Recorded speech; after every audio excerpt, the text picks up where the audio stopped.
एक गुरु और शिष्य जंगल से होते हुए अपने गांव जा रहे होते हैं। अंधेरा काफी हो चुका था। शिष्य ने अपने गुरु से कहा कि गुरुजी, काफी रात हो चुकी है, अगर आप कहे तो आज की रात यही आसपास के किसी गांव में गुजार ले। गुरुजी ने अपना सर हिलाया और वो आसपास के गांव में रुके और वहां एक सेठ के घर गए।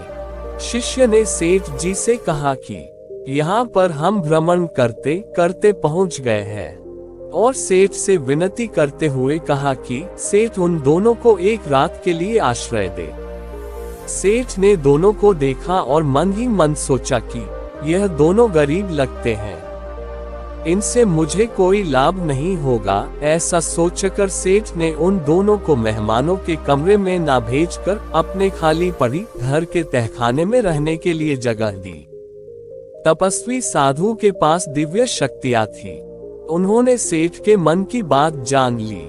साधु और उनका शिष्य जब सेठ द्वारा दिखाई गई जगह पर रहने गए, तब साधु ने देखा कि तहखाने की एक दीवार में छेद बना हुआ है। तो साधु ने तुरंत उस दीवार को अपनी शक्ति से सही कर दिया। शिष्य ये सब देख रहा था। उससे साधु का ऐसा करना सही नहीं लगा, मगर वह कुछ नहीं बोला। अगले दिन दोनों सुबह होते ही वहां से निकल पड़े। पूरा दिन उस गांव में भ्रमण किया, और जब फिर से अंधेरा होने लगा तब वे दोनों इस बार एक गरीब परिवार के घर गए। इस परिवार में पति, पत्नी, उनका एक बच्चा और उनके पास एक बकरी थी। उनसे जब दोनों ने रात भर के लिए आश्रय मांगा तो गरीब परिवार ने उनका अच्छे से स्वागत किया। उनके पास जो भी खाने के लिए था वह भी उनको खिलाया और सोने के लिए बिस्तर बिछा दिया। अगले दिन सुबह साधु और उनका शिष्य जब नींद से उठे तब उन्होंने देखा कि गरीब पति, पत्नी और उनका बच्चा बकरी के पास बैठकर रो रहे थे, क्योंकि उनकी बकरी मर चुकी थी। साधु और उनका शिष्य उनको दिलासा देकर वहां से चले गए। साधु और शिष्य जब उनके घर से थोड़ी दूर गए तब शिष्य ने साधु से कहा, गुरुजी, आपने अच्छा नहीं किया।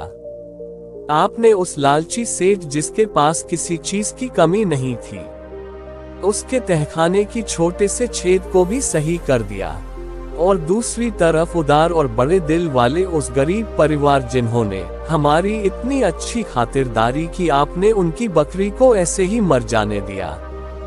तब गुरु ने शिष्य को समझाते हुए कहा, देखो बेटा, हमेशा जैसा दिखता है वैसा होता नहीं है।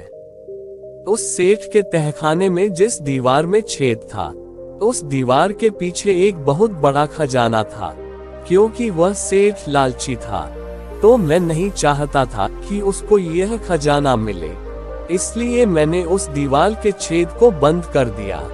और कल रात को उस गरीब परिवार के घर यमदूत आए थे। मेरे कहने पर उन्होंने उस परिवार के लोगों को तो कुछ नहीं किया, मगर यमदूत कभी भी खाली हाथ नहीं जाते, इसलिए वह उस बकरी की जान निकाल कर ले गए।